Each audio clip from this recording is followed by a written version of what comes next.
ಸ್ನೇಹಿತರೆ, ಉದ್ಯೋಗ ಬಂಧು ಯೂಟ್ಯೂಬ್ ಚಾನಲ್ಗೆ ಸ್ವಾಗತ. ಜಿಬಿಎ ವತಿಯಿಂದ 2026-27ನೇ ಸಾಲಿನಲ್ಲಿ ಕರೆದಿರುವಂಥ ಬಿಬಿಎಂಪಿ ಪ್ರಾಪರ್ಟಿ ಟ್ಯಾಕ್ಸ್ ಅಥವಾ ಜಿಬಿಎ ಆಸ್ತಿ ತೆರಿಗೆ 5%ಗಳ ರೆಬಿಟ್ ಇದೆ, ಡಿಸ್ಕೌಂಟ್ ಇರುತ್ತೆ. ಪ್ರಾರಂಭದ ದಿನಾಂಕ ಬಂದು 1 ಏಪ್ರಿಲ್ 2026ರಿಂದ 30 ಏಪ್ರಿಲ್ 2026ರವರೆಗೂ ಈ ಅವಕಾಶನ ಕೊಡಲಾಗಿದೆ. ಯಾರೆಲ್ಲ ಆಸ್ತಿ ತೆರಿಗೆದಾರರು ಈ ವರ್ಷದ ಟ್ಯಾಕ್ಸ್ ಪೇಮೆಂಟ್ ಮಾಡಬೇಕು ಅಂದ್ಕೊಂಡಿದ್ರೋ ಆದಷ್ಟು ಬೇಗ ಪೇಮೆಂಟ್ ಮಾಡಿ. 30ನೇ ತಾರೀಕು ಏಪ್ರಿಲ್ ಒಳಗಡೆ ಪೇಮೆಂಟ್ ಮಾಡಿ. ಹೇಗೆ ಪೇಮೆಂಟ್ ಮಾಡೋದು, ಹೇಗೆ ಅರ್ಜಿ ಸಲ್ಲಿಸೋದು ಅನ್ನೋದ್ರ ಬಗ್ಗೆ ಸಂಪೂರ್ಣ ವಿವರವಾದ ಮಾಹಿತಿನ ತಿಳಿಸ್ಕೊಡ್ತೀನಿ. ಆಲ್ರೆಡಿ ಟ್ಯಾಕ್ಸ್ ಪೇ ಮಾಡಿರೋರಿಗೆ ಗೊತ್ತಿರುತ್ತೆ, ಟ್ಯಾಕ್ಸ್ ಪೇಡ್ ರೆಸಿಪ್ಟ್ ನೋಡಿರ್ತೀರಾ. ಇಲ್ಲಿ ಸಿಗುವಂಥ ಅಪ್ಲಿಕೇಶನ್ ನಂಬರನ್ನು ಅಥವಾ ಸ್ಯಾಸ್ ಬೇಸ್ ಅಪ್ಲಿಕೇಶನ್ ನಂಬರನ್ನು ಅಥವಾ PID ನಂಬರನ್ನು ಉಪಯೋಗಿಸ್ಕೊಂಡು ಅರ್ಜಿಯನ್ನು ಸಲ್ಲಿಸಬೇಕಾಗುತ್ತೆ. ಯಾವ ವೆಬ್ಸೈಟ್ನಲ್ಲಿ ಅರ್ಜಿ ಸಲ್ಲಿಸಬೇಕು ಅನ್ನೋದಾದರೆ BBMP ಪ್ರಾಪರ್ಟಿ ಟ್ಯಾಕ್ಸ್ ಅಂತ ಟೈಪ್ ಮಾಡಿದ್ರೆ ಗೂಗಲಲ್ಲಿ ಸಿಗುತ್ತೆ, ಅಥವಾ GBA ವೆಬ್ಸೈಟ್ನಲ್ಲಿ ಸಿಕ್ಕಿದ್ರೆ ನಿಮಗೆ ಪ್ರಾಪರ್ಟಿ ಟ್ಯಾಕ್ಸ್ ಪೇಮೆಂಟ್ ಮಾಡೋ ಆಪ್ಷನ್ ಸಿಗುತ್ತೆ. ಆ ಆಪ್ಷನ್ಸ್ ಅಲ್ಲಿ ಓಪನ್ ಆದಾಗ ಈ ರೀತಿಯಾದ ಆಪ್ಷನ್ಸ್ ಓಪನ್ ಆಗುತ್ತೆ. ಇಲ್ಲಿ ನಾನು ತಿಳಿಸಿದಾಗೆ ಸ್ಯಾಸ್ ID ಅಥವಾ ಅಪ್ಲಿಕೇಶನ್ ನಂಬರನ್ನು 10 ಅಂಕೆಗಳ ಅಪ್ಲಿಕೇಶನ್ ನಂಬರನ್ನು ಇಲ್ಲಿ ಎಂಟ್ರಿ ಮಾಡಬೇಕು.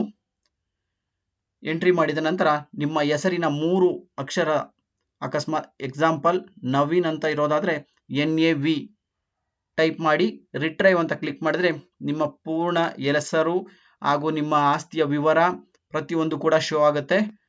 ತದನಂತರ ನೆಕ್ಸ್ಟ್ ಕ್ಲಿಕ್ ಮಾಡಿ, ಅವಾಗ ಈ ರೀತಿ ಅಪ್ಲಿಕೇಶನ್ ಓಪನ್ ಆಗುತ್ತೆ.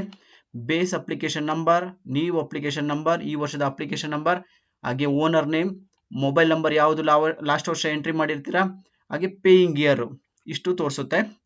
ತದನಂತರ ಇಲ್ಲಿ ಚೆಕ್ ಬಾಕ್ಸ್ ಇದೆಯಲ್ಲ, ಇದೇನಿದು ಅನ್ನೋದಾದರೆ check this box if there are any changes either in the property usage, extent of built up area or its occupancy. ಅಂದರೆ ಇದರ ಅರ್ಥ ಏನಪ್ಪಾ ಅಂದರೆ, ನೀವೇನಾದರೂ ಮೊಬೈಲ್ ನಂಬರ್ ಚೇಂಜ್ ಮಾಡಿಸ್ಬೇಕು ಅಥವಾ ಇನ್ನೇನಾದರೂ ಬಿಲ್ಟ್ ಅಪ್ ಏರಿಯಾ ಹೆಚ್ಚಿಗೆ ಮಾಡಬೇಕು. ಈಗ ಹೊಸದಾಗಿ ಮೊದಲ 1 ಫ್ಲೋರ್ ಇದ್ದು 2 ಫ್ಲೋರು 3 ಫ್ಲೋರು ಕಟ್ಟಿದ್ದೇ ಆಗಲಿ, ಖಾಲಿ ಜಾಗ ಇದ್ದು ಅದನ್ನು ಕಟ್ಟಿದ್ದೇ ಆಗಲಿ, ಅದಕ್ಕೆ ಬಿಲ್ಟಪ್ ಏರಿಯಾನ ಎಕ್ಸ್ಟ್ರಾ ಎಕ್ಸ್ಟೆಂಡ್ ಮಾಡಬೇಕು, ಪೇಮೆಂಟ್ ಜಾಸ್ತಿ ಮಾಡಬೇಕು ಅನ್ನೋದಿದ್ರೆ ಎಡಿಟ್ ಮಾಡ್ಕೊಬೋದು. ಪ್ರತಿಯೊಂದು ಕೂಡ ಎಡಿಟ್ ಮಾಡೋಕೆ ಆಪ್ಷನ್ಸ್ ಇರುತ್ತೆ.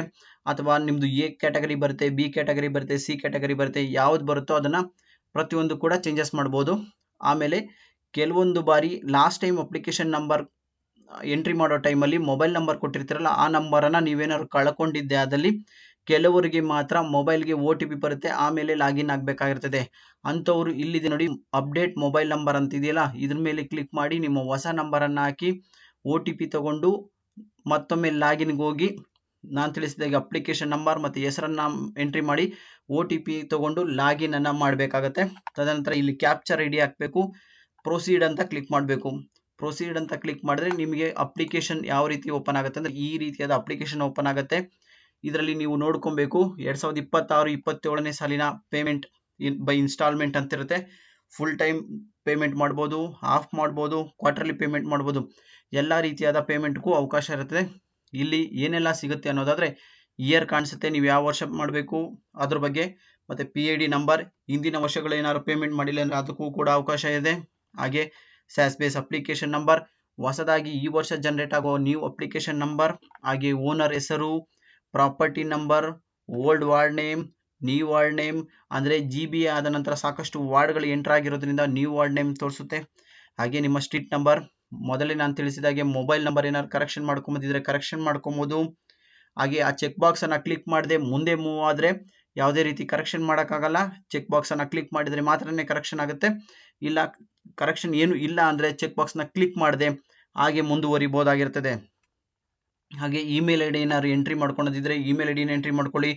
ಇಮೇಲ್ ID ಎಂಟ್ರಿ ಮಾಡ್ಕೊಳೋದು ತುಂಬ ಒಳ್ಳೆಯದು. ಏನಾದ್ರು BBMPಯಿಂದ ಅಪ್ಡೇಟ್ಸ್ ಬರೋದಾದರೆ ಅಪ್ಡೇಟ್ಸ್ ಬರುತ್ತೆ. ಹಾಗೆ ಇಲ್ಲಿ door number, street number, state, district, pin code ಎಲ್ಲ ಕೇಳುತ್ತೆ, ಅದೆಲ್ಲ ಕರೆಕ್ಟ್ ಆಗಿದೆಯಾ ಒಂದ್ಸರಿ ಚೆಕ್ ಮಾಡ್ಕೊಳ್ಳಿ. ಹಾಗೆ ಯೂಸೇಜ್ ಅಂದರೆ ರೆಸಿಡೆನ್ಷಿಯಲ್, ನಾನ್ ರೆಸಿಡೆನ್ಷಿಯಲ್, ಅಂದರೆ ಕಮರ್ಷಿಯಲ್ ಪರ್ಪಸ್ ಯೂಸ್ ಮಾಡ್ತಿದ್ರಾ, ವಾಣಿಜ್ಯ ಪರ್ಪಸ್ಗಾಗಿ ಉಪಯೋಗಿಸ್ತಿದ್ರಾ, ಇಲ್ಲ ಮನೆಗೋಸ್ಕರ ಉಪಯೋಗಿಸ್ತಿದ್ರಾ, ಯಾವುದ್ರ ಬಗ್ಗೆ ಅನ್ನೋ ಆಪ್ಷನ್ ಟಿಕ್ ಇರುತ್ತೆ, ಅದನ್ನು ಕನ್ಫರ್ಮ್ ಮಾಡ್ಕೊಳ್ಳಿ. ಹಾಗೆ ನಿಮ್ಮದು ಸ್ಕ್ವೇರ್ ಫೀಟ್ ಎಷ್ಟಿದೆ ಅದನ್ನು ಗಮನಿಸಿ. ಆಮೇಲೆ ಲ್ಯಾಟಿಟ್ಯೂಡ್, ಲ್ಯಾಂಗ್ನಿಟ್ಯೂಡ್ ಬಂದು ಯಾವುದಿದೆ ಅನ್ನೋದ್ರ ಬಗ್ಗೆ ಕನ್ಫರ್ಮ್ ಮಾಡ್ಕೊಳ್ಳಿ. ಹಾಗೆ ಇದೆಲ್ಲ ಆದ ನಂತರ ನೆಕ್ಸ್ಟು ನಿಮಗೆ ಬರುವಂಥದ್ದು ಯಾವ RCC ಇದೆಯಾ, ಟೈಲ್ಸ್ ಇದೆಯಾ, ಟೆರೆಸ್ ಇದೆಯಾ, ಟೈಲ್ ಶೀಟ್ ಉಪಯೋಗಿಸ್ತಿದ್ದೀರಾ ಅದ್ರ ಬಗ್ಗೆ ಮಾಹಿತಿನ ಕೇಳುತ್ತೆ. ಅದ್ರ ಬಗ್ಗೆ ಮಾಹಿತಿನ ನೋಡ್ಕೊಳ್ಳಿ. ಇಲ್ಲಿ ನಿಮಗೆ ಕಾಣಿಸ್ಬೋದು ಆಲ್ರೆಡಿ RCC ಇದ್ದಾರೆ, RCC ಆಪ್ಷನ್ಸ್. ಇದು ಯಾವಾಗ ಕೇಳುತ್ತೆ ಅಂದ್ರೆ ಕರೆಕ್ಷನ್ಗೆ ಹೋದಾಗ ಮಾತ್ರ ಕೇಳುತ್ತೆ. ಕರೆಕ್ಷನ್ ಹೋಗ್ಲಿಲ್ಲ ಅಂದ್ರೆ ಆಲ್ರೆಡಿ ಲಾಸ್ಟ್ ಇಯರ್ ಏನ್ ಪೇಮೆಂಟ್ ಮಾಡಿರ್ತೀರೋ ಅದೇ ಕಂಟಿನ್ಯೂ ಆಗ್ತಾ ಹೋಗುತ್ತೆ. ಅದನ್ನ ಕನ್ಫರ್ಮ್ ಮಾಡ್ಕೊಳ್ಳಿ. ಟೆನೆಂಟ್ಗೆ ಎಷ್ಟು ಕೊಟ್ಟಿದ್ದೀರಾ, ಹಾಗೆ ಕಾರ್ ಪಾರ್ಕಿಂಗ್ ಎಷ್ಟಿದೆ. ಈಗೆಲ್ಲ ಕಾರ್ ಪಾರ್ಕಿಂಗ್ ಹೊಸ ಚಾರ್ಜಸ್ ಅನ್ನ ಹಾಕ್ತಾ ಇದ್ದಾರೆ. ಅದ್ರ ಬಗ್ಗೆ ಮಾಹಿತಿ ಎಲ್ಲ ಸಿಗುತ್ತೆ. ನೀವೇ ಒಂದ್ಸರಿ ಕನ್ಫರ್ಮ್ ಮಾಡಿಕೊಂಡು ತದನಂತರ ಮುಂದುವರಿಯಿರಿ. ಹಾಗೆ ಹೋಲ್ಡಿಂಗ್ಸ್ ಏನಾದ್ರು ಹಾಕ್ಸಿದ್ರೆ ಹೋಲ್ಡಿಂಗ್ಸ್ಗೆ ಎಕ್ಸ್ಟ್ರಾ ಚಾರ್ಜಸ್ ಬರುತ್ತೆ, ಅದ್ರ ಬಗ್ಗೆ ಮಾಹಿತಿ ತಿಳ್ಕೊಳ್ಳಿ. ಹಾಗೆ ಝೋನ್ BCDEF ಈ ರೀತಿ ಎಲ್ಲ ಇದೆ. ನಿಮ್ಮ ಝೋನ್ ಯಾವ್ದು ಬರುತ್ತೆ ಅನ್ನೋದ್ರ ಬಗ್ಗೆ ಕನ್ಫರ್ಮ್ ಮಾಡ್ಕೊಳ್ಳಿ. ಹಾಗೆ ಇನ್ನು ಟ್ಯಾಕ್ಸ್ ಬರೋದಾದ್ರೆ ಯಾವ್ದಕ್ಕೆ ಎಷ್ಟೆಷ್ಟು ಬರುತ್ತೆ ಅಂದ್ರೆ ಸೆಸ್ ಪೇಬಲ್ ಅಟ್ 26% ಅಂತ ಇದೆ. ಅದು 26% ಬರುತ್ತೆ ಪ್ರತಿ ವರ್ಷ.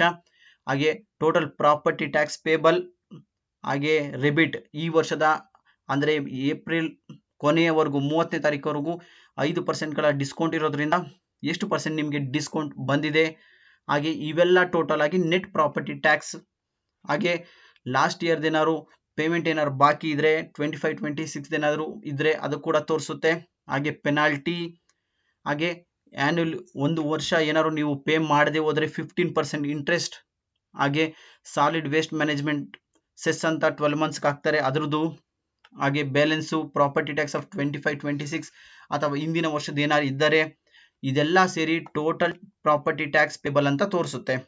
ಹಾಗೆ ಫುಲ್ ಪೇಮೆಂಟ್ ಮಾಡ್ಬೋದು, ಫಸ್ಟ್ ಹಾಫ್ ಪೇಮೆಂಟ್ ಮಾಡ್ಬೋದು, ಸೆಕೆಂಡ್ ಹಾಫ್ ಪೇಮೆಂಟ್ ಮಾಡ್ಬೋದು, ಎಲ್ಲದಕ್ಕೂ ಅವಕಾಶ ಇರುತ್ತೆ. ಹಾಗೆ ಇಷ್ಟೆಲ್ಲ ಒಂದ್ಸರಿ ಕನ್ಫರ್ಮ್ ಮಾಡ್ಕೊಂಡಾದ್ಮೇಲೆ ಇಲ್ಲಿ ಚೆಕ್ ಬಾಕ್ಸ್ ಇದೆಯಲ್ಲ, ಚೆಕ್ ಬಾಕ್ಸ್ ಮೇಲೆ ಕ್ಲಿಕ್ ಮಾಡಿ. ಚಾನಲ್ ಪೇಮೆಂಟ್ ಅಂದ್ರೆ ಚಲನ್ ಪೇಮೆಂಟ್ ಅಂದ್ರೆ ನೀವು ಹತ್ತಿರದ ನಿಮ್ಮ Canara bank, Axis bank, HDFC bank ಅಲ್ಲಿ ಹೋಗಿ ಪೇಮೆಂಟ್ ಅನ್ನ ಮಾಡಬೇಕಾಗಿರುತ್ತದೆ. ಇಲ್ಲ ನಾವು ಆನ್ಲೈನ್ ಪೇಮೆಂಟ್ ಮಾಡ್ತೀವಿ ಅಂದ್ರೆ phone pay, Google pay, internet banking, debit card ಎಲ್ಲದಕ್ಕೂ ಅವಕಾಶ ಇದೆ.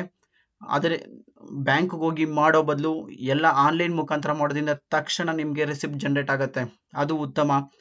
ರಿಸಿಪ್ಟ್ ಜನರೇಟ್ ಆಗುತ್ತೆ. ಅದೇ ಬ್ಯಾಂಕ್ಗೆ ಹೋಗೋದಾದ್ರೆ ಬ್ಯಾಂಕಲ್ಲಿ ಕ್ಯೂ ನಿಲ್ಬೇಕು, ಟೋಕನ್ ತಗೊಬೇಕು, ಇದೆಲ್ಲ ಪ್ರಾಬ್ಲಮ್ನ ತಪ್ಪಿಸ್ಬೇಕು ಅಂದ್ರೆ ಆನ್ಲೈನ್ ಪೇಮೆಂಟ್ ಇಸ್ ಬೆಸ್ಟ್. ಅದಕ್ಕೆ ಪ್ರಯತ್ನ ಪಡಿ. ಹಾಗೆ ಇಷ್ಟೆಲ್ಲ ವೆರಿಫಿಕೇಶನ್ ಆದ ಮೇಲೆ ಇಲ್ಲಿ ಚೆಕ್ ಬಾಕ್ಸ್ ಇದೆಯಲ್ಲ, ಇದನ್ನ I year by confirm that about details ಅಂತ ಕ್ಯಾಲ್ಕುಲೇಟೆಡ್ ವ್ಯಾಲ್ಯೂಸ್ ಆರ್ ಕರೆಕ್ಟ್ ಅಂತ ಇದೆಯಲ್ಲ ಅದ್ರ ಮೇಲೆ ಟಿಕ್ ಮಾಡಿ. ಚಲನ್ ಬೇಕು ಅಂದ್ರೆ ಚಲನ್ ಮೇಲೆ ಕ್ಲಿಕ್ ಮಾಡಿ. ಆಮೇಲೆ ಆನ್ಲೈನ್ ಪೇಮೆಂಟ್ ಏನಾದ್ರು ಬೇಕು ಅಂದ್ರೆ ಆನ್ಲೈನ್ ಪೇಮೆಂಟ್ ತಕ್ಷಣ ಮಾಡ್ಬೋದಾಗಿರ್ತದೆ. ಮೊದಲೇ ಇನ್ನೊಂದು ಬಾರಿ ತಿಳಿಸ್ತೀನಿ, ಚಲನ್ ಪೇಮೆಂಟ್ ಮೇಲೆ ಒಂದ್ಸರಿ ಕ್ಲಿಕ್ ಮಾಡಿದ್ರೆ ಮತ್ತೆ ಅದು ಎಕ್ಸ್ಪೈರ್ ಆಗಕ್ಕೆ ಮತ್ತೆ ನಾನು ಆನ್ಲೈನ್ಗೆ ಹೋಗ್ತೀನಿ ಅಂದರೆ ಒಂದು 20 minutes ತನಕ ಟೈಮ್ ಇರುತ್ತೆ. ಅದು ಮತ್ತೆ ಇನ್ನೊಂದು ಸಾರಿ ನೀವು ಆನ್ಲೈನ್ ಪೇಮೆಂಟ್ಗೆ ಹೋಗ್ತೀನಿ ಅಂದರೆ 20 minutes ತನಕ ಹೋಗಲ್ಲ. ಯಾಕೆಂದರೆ ಅದು ಬ್ಯಾಂಕ್ ಆಲ್ರೆಡಿ ಚಾನಲ್ ಜನರೇಟ್ ಆಗಿರೋದ್ರಿಂದ ಆ ಸ್ಥಿತಿಲಿ ಅದು ಇರುತ್ತೆ.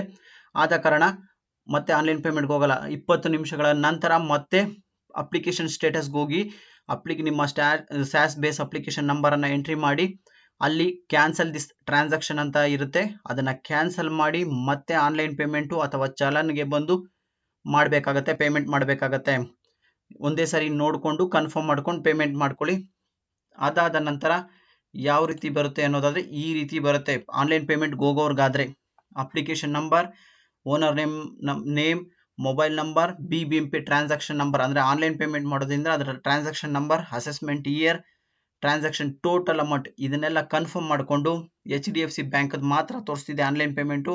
HDFC ಕ್ಲಿಕ್ ಮಾಡಿ, ಪೇ ನೌ ಕ್ಲಿಕ್ ಮಾಡಿ ಫೋನ್ ಪೇ ಅಥವಾ ಗೂಗಲ್ ಪೇಲಿ ಪೇಮೆಂಟ್ ಮಾಡ್ಬೋದಾಗಿರ್ತದೆ. ತದನಂತರ ತಕ್ಷಣ ಅಲ್ಲೇ ನೀವು ರೆಸಿಪ್ಟ್ ಪೇಮೆಂಟ್, ಚಲನ್ ಪೇಮೆಂಟ್ ಇರುತ್ತೆ, ಡೌನ್ಲೋಡ್ ಮಾಡ್ಕೊಬಹುದು. ಆದರೆ ಚಲನ್ ಪೇಮೆಂಟ್ ಮಾಡಿದವ್ರಿಗೆ 2 ದಿನಗಳ ಕಾಲ ಅವಕಾಶ ಇರುತ್ತದೆ. ಒಂದ್ಸರಿ ಚಲನ್ ಈ ತರ ಜನರೇಟ್ ಆಯಿತು ಅಂದ್ರೆ ಅದಕ್ಕೆ ವ್ಯಾಲಿಡಿಟಿ 30 ಏಪ್ರಿಲ್ವರೆಗೂ ಮಾತ್ರ ಇರುತ್ತೆ. ತದನಂತರ ಕಟ್ಟಿದ್ರೆ ಎಕ್ಸ್ಟ್ರಾ ಚಾರ್ಜಸ್ ಆಗುತ್ತೆ, ಮತ್ತೆ ಅಪ್ಲಿಕೇಶನ್ನ ಎಂಟ್ರಿ ಮಾಡಬೇಕಾಗಿರ್ತದೆ. ಈ ರೀತಿಯಾಗಿ ಅಪ್ಲಿಕೇಶನ್ ನಿಮ್ಗೆ ಏನು ಚಲನ್ ಕಾಣಿಸ್ತಿದೆ, ಒಂದು bank copy, BBMP copy, user copy ಅಂತ ಈ ರೀತಿಯಾಗಿ 3 ಬರುತ್ತೆ. 3 ಸ್ಲಿಪ್ಗಳನ್ನು ಸೈನ್ ಮಾಡಿ ಬ್ಯಾಂಕ್ಗೆ ಸಬ್ಮಿಟ್ ಮಾಡಬೇಕಾಗತ್ತೆ. ತದನಂತರ ಬ್ಯಾಂಕ್ ಅವರು ಒಂದು ಕಾಪಿ ಮಾಡಿಕೊಂಡು ನಿಮಗೆ ಯೂಸರ್ ಕಾಪಿನ ಕೊಡ್ತಾರೆ. ಬ್ಯಾಂಕು ಮತ್ತು BBMPನ ಅವ್ರು ಮಾಡ್ಕೊತಾರೆ, ಒಂದು BBMPಗೆ ಅವರು ರೆಪ್ರೆಸೆಂಟ್ ಮಾಡ್ತಾರೆ, ಯೂಸರ್ ಕಾಪಿನ ನಿಮ್ಗೆ ಕೊಡ್ತಾರೆ. ಅದನ್ನು 2 ದಿನಗಳ ಕಾಲ ಆದ ನಂತರ ನೀವು ಸಿಸ್ಟಮಲ್ಲಿ ಪ್ರಿಂಟ್ಔಟ್ನ ತಗೊಬೋದಾಗಿರ್ತದೆ. ಅದೇ ಆನ್ಲೈನ್ ಪೇಮೆಂಟ್ ಮಾಡಿದ್ದೆ ಆದರೆ ತಕ್ಷಣ ನಿಮಗೆ ರೆಸಿಪ್ಟ್ ಜನರೇಟ್ ಆಗುತ್ತೆ. ನೋಡಿ, ರೆಸಿಪ್ಟ್ ಜನರೇಟ್ ಮಾಡ್ಕೊಳ್ಳೋದು ತುಂಬ ಈಸಿ. ಚಲನ್ ಜನರೇಟ್ ಮಾಡಿ ಪೇಮೆಂಟ್ ಮಾಡಿ ಬರೋದು ತುಂಬ ತೊಂದರೆ, ಸಮಯ ವ್ಯರ್ಥ ಆಗುತ್ತೆ. ತದನಂತರ ಈ ರೀತಿಯಾದ ನಿಮಗೆ ಒಂದು ರೆಸಿಪ್ಟ್ ಕಾಪಿ ಬರುತ್ತೆ ಎಲ್ಲ ಪೇಮೆಂಟ್ ಆದ ನಂತರ. ಇದರಲ್ಲಿ ಎಲ್ಲ ಕನ್ಫರ್ಮ್ ಮಾಡ್ಕೊಳ್ಳಿ. ನಿಮ್ಮ ಅಪ್ಲಿಕೇಶನ್ ನಂಬರ್ ಇದೆಯಾ, ಓನರ್ ನೇಮ್ ಇದೆಯಾ, ಅಡ್ರೆಸ್ ಇದೆಯಾ, ವರ್ಗ ಯಾವುದಿದೆ, ಹಾಗೆ P D number, property tax ಮತ್ತು ಯಾವ ಇಯರು, ಎಲ್ಲ ಡೀಟೇಲ್ಸ್ ಇದರಲ್ಲಿ ನಿಮಗೆ ತೋರಿಸುತ್ತೆ. ನಿಮ್ಮ ಸೆಸ್ ಎಷ್ಟಿದೆ, ಇಂಟ್ರೆಸ್ಟ್ ಎಷ್ಟಿದೆ, ಎಲ್ಲದರ ಬಗ್ಗೆ ಸಂಪೂರ್ಣ ಮಾಹಿತಿ ಈ ರಿಸಿಪ್ಟಲ್ಲಿ ಇರುತ್ತೆ. ಒಂದಲ್ಲ 2 ಕಾಪಿನ ಪ್ರಿಂಟ್ಔಟ್ ತೊಗೊಂಡು ಮಾಡ್ಕೊಳ್ಳಿ. ಒಂದೊಂದ್ಸರಿ ತಕ್ಷಣ ಅರ್ಜೆಂಟಾಗಿ ಬೇಕಾಗಿರೋ ಸಂದರ್ಭದಲ್ಲಿ ಸರ್ವರ್ ಪ್ರಾಬ್ಲಮ್ ಆದರೆ ಪ್ರಿಂಟ್ಔಟ್ ಬರೋದಿಲ್ಲ. ಆದ ಕಾರಣ ಹುಷಾರಾಗಿ 1-2 ಕಾಪಿನ ತೆಗೆದುಕೊಂಡು ಮಾಡ್ಕೊಳ್ಳಿ. ಹಾಗೆ 30 ಏಪ್ರಿಲ್ 2026 ಪೇಮೆಂಟನ್ನು ಸಲ್ಲಿಸಿ. Thank you. ಯಾರೆಲ್ಲ ನನ್ನ ಚಾನಲ್ಗೆ ಸಬ್ಸ್ಕ್ರೈಬ್ ಆಗಿಲ್ವೋ ಎಲ್ಲರೂ ಸಬ್ಸ್ಕ್ರೈಬ್ ಆಗಿ, ಉತ್ತಮ ವಿಡಿಯೋಕ್ಕಾಗಿ ಶೇರು ಕೂಡ ಮಾಡಿ.